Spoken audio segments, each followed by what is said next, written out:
Alrighty, friends, let's go ahead and stretch and come into the presence of this beautiful practice today. Yeah, look at all these wonderful stretchings. Let's go ahead and stretch a second. Whew. Alrighty. I'm going to take a deep breath here. And for those of you who are familiar with practicing with me specifically, you know that once I settle into the meditation, I close my eyes and I really allow myself to be here and to just share with you whatever is arising in my mind and my heart. And so today will be no different. I'm settling into my practice, and I'd like to invite you to settle into your practice too. And let's begin together by taking a deep breath and just allowing the body and the mind, the heart and the spirit to coalesce.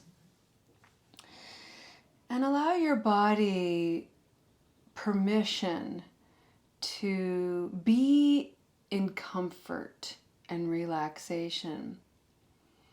Normally, I'm sitting on a cushion. Today, I'm in my library. I'm sitting on a computer chair, and I'm sitting in such a way that my back is nice and straight, like I would if I was sitting on a cushion. My belly is relaxed. My shoulders are relaxed. And let's just take a moment and breathe together as a community. Allow your awareness and your attention to find a focal point in the body that can observe the way breathing is happening in the body. It's traditional to focus either at the level of the nostrils or the belly. If you're focusing at the level of the nostrils, you're just noticing air and the way it feels as it enters and exits the nostrils. If you're focusing on the belly, you're simply observing the rise and the fall of the belly as you inhale or exhale. But maybe you're someone for whom breathing is not a particularly comfortable focal point. It's not a source of ease. And if that's you, allow yourself full permission to break with tradition and trust your own knowing and your own agency to reveal to you a place of focus in your own body, in your own way.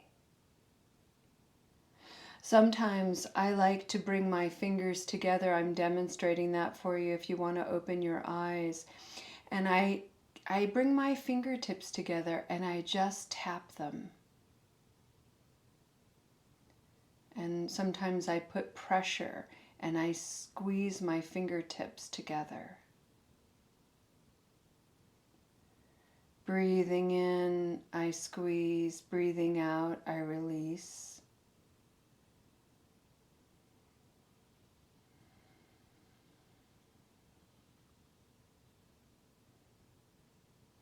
Some people like to draw circles on their palms. Some people tap, maybe on the cheek or at the level of the heart. Trust yourself.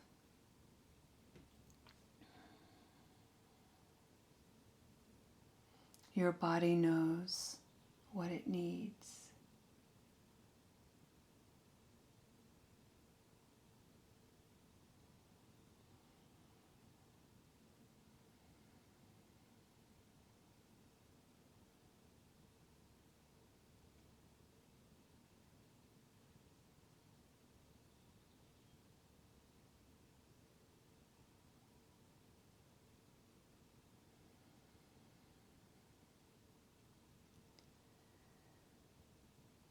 Friends,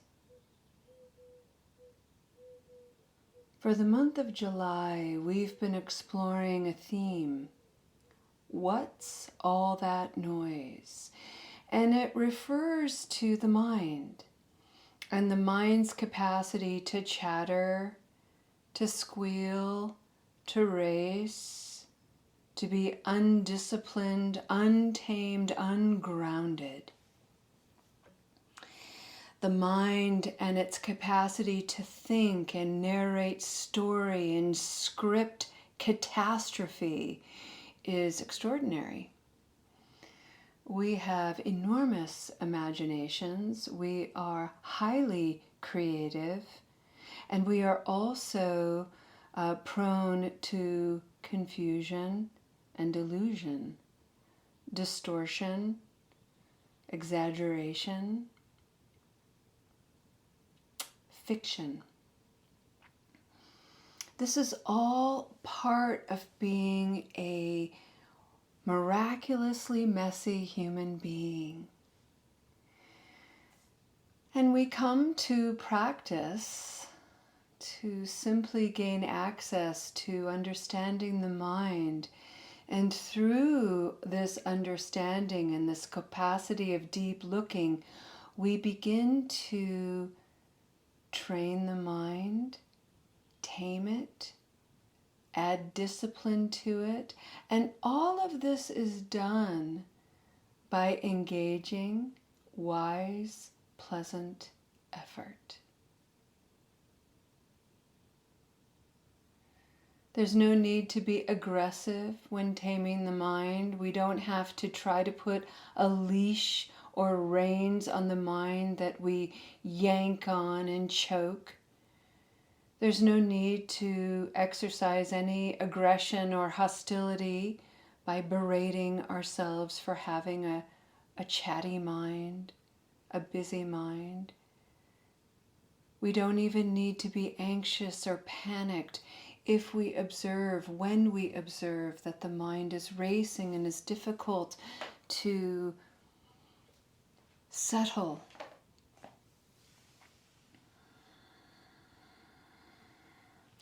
This is a practice of simply observing, watching the mind, watching the conditions of the mind. And those conditions, friends, we've been referring to in this month-long practice as qualities and archetypes that we possess as human beings. So, for instance, yesterday I shared with the community about an archetype within me that is incredibly insecure and doubtful. And when I allow that insecure, doubtful archetype to have its voice and to bring forward its qualities, it often says the same thing over and over again. It dictates the same kind of thoughts, filled with hesitancy, resistance, antagonism, questioning, and so on. It's a very limiting, diminishing quality that I have. And in order for me to not be overwhelmed and overpowered by this particular archetype with all of its qualities and thoughts, I've had to spend time with it. I've had to allow it space to be itself. And I've also had to invite other qualities, other archetypes to enter the picture, enter the mind stream, if you will, so that my mind doesn't get swept away out of control. And some of those archetypes are the qualities that I also possess, which is the archetype that's a warrior. And she's brave and courageous. She's absolutely willing to stand alone in the middle of a storm. I have an archetype and a quality within me that is a sage. And she is incredibly quiet and contemplative, solid.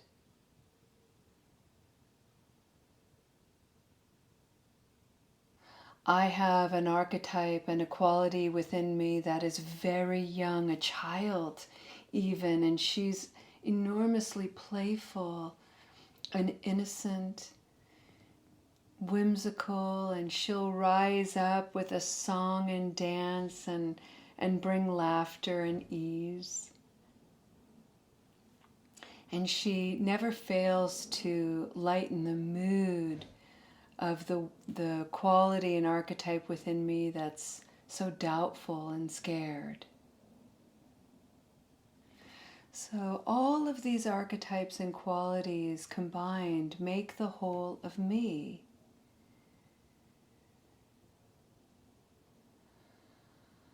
And there's also a quality within me as a spiritual being that can create so much space and such an unwavering divine presence that I become the observer, observing all of this going on, observing with great equanimity, neutrality. I can observe my whole being, all of these components, all of these elements that make up who I am, and I can observe with a steady stream of loving kindness, compassion, and joy, all of which encourage me to stay light, loving, open, curious, full of wonder and reverence.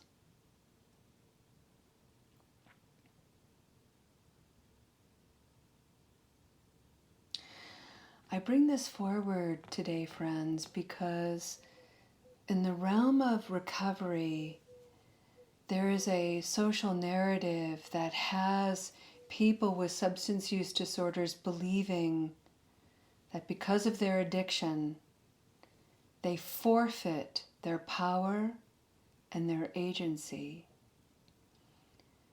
There's a narrative that suggests because you have had a substance use disorder, you cannot be trusted with your mind.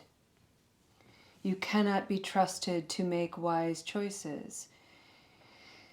You cannot be trusted, period.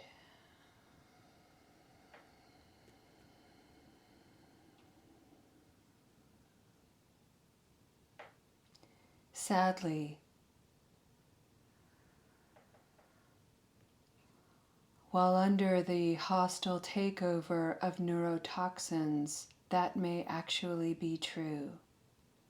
And it is not the whole truth.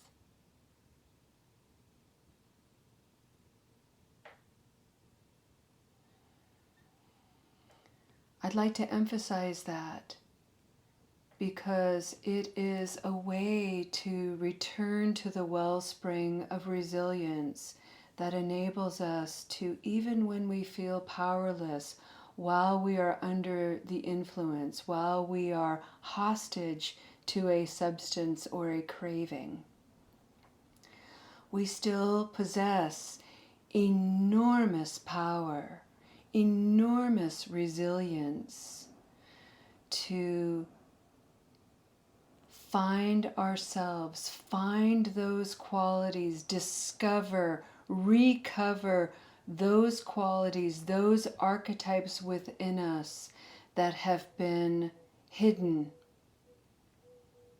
tucked away from us while we have been confused, wayward, lost.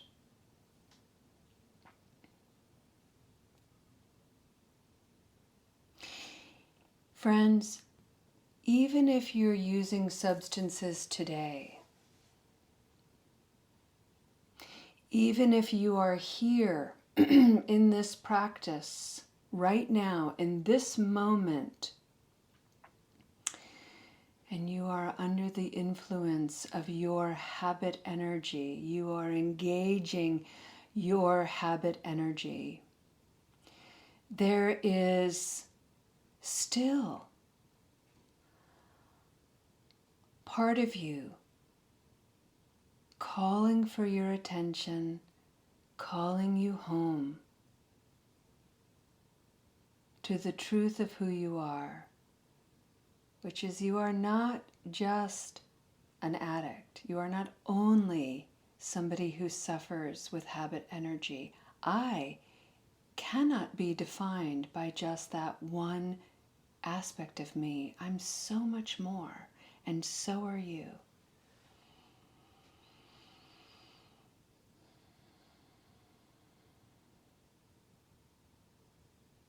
Sometimes my habit energy creates confusion where I feel powerless. That is true. And the truth is, the power within me, the agency within me is limitless. And when I remember that, I can begin to observe myself with more clarity, more honesty and humility. And I can begin to see the conditions of my cravings and of my habit energy. I can begin to create options so that I don't have to engage a craving or habit energy. I can do something else.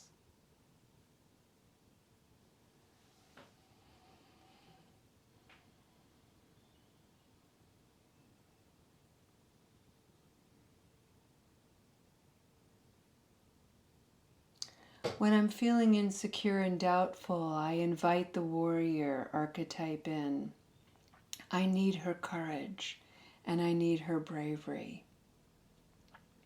And as strange as this may be, one of my favorite things the warrior archetype likes to encourage the insecure, doubting me to do is to go into my gardens.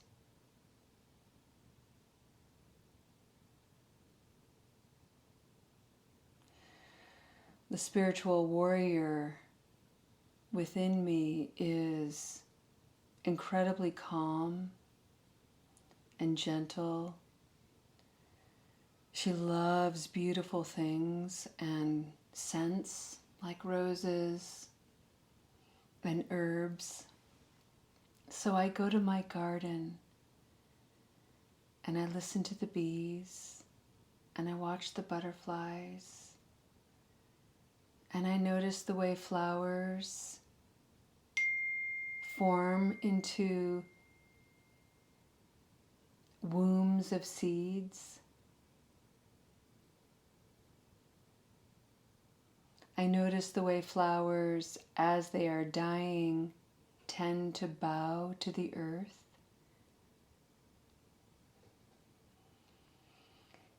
These little observations are options of attention that bring me away from craving, from my propensity to habit energy.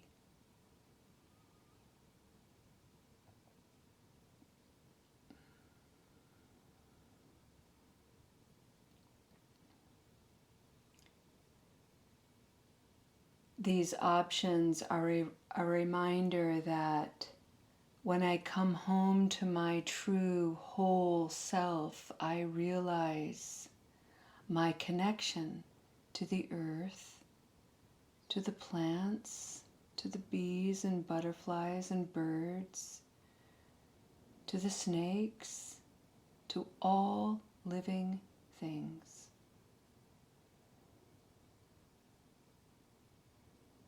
And it's at that moment that I can smile and I feel the insecurity not go away, but it eases and opens.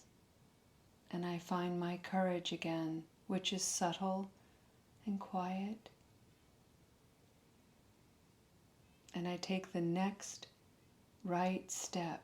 I take the next wise action.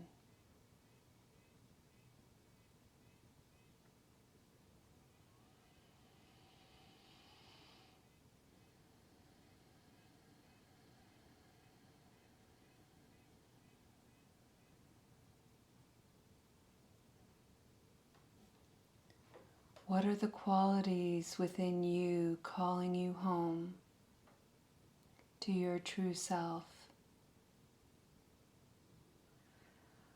What are the options you have to shift your attention away from habit, energy, and craving toward those qualities that ring true to you? You have the power and the resilience to discover them. You only need to practice.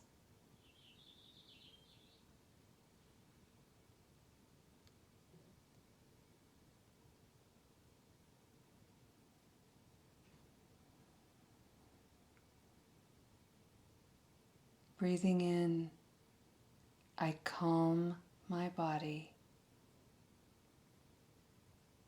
Breathing out, I smile.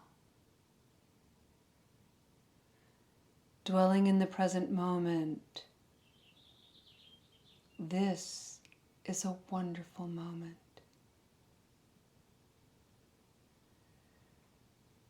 Breathing in, I calm my body. Breathing out, I smile. Dwelling in this moment,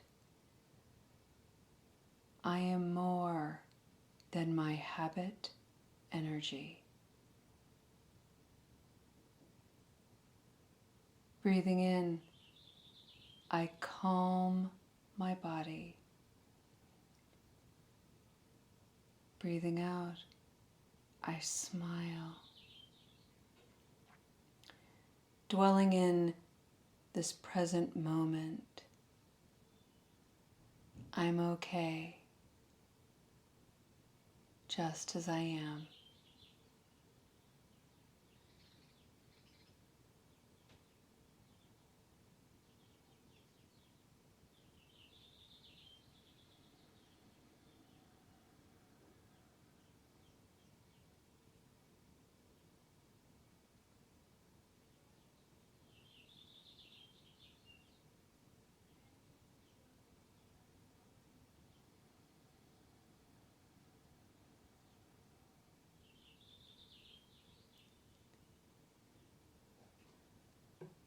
Allow yourself a moment to take a deep breath, and when you're ready, come back to this beautiful space.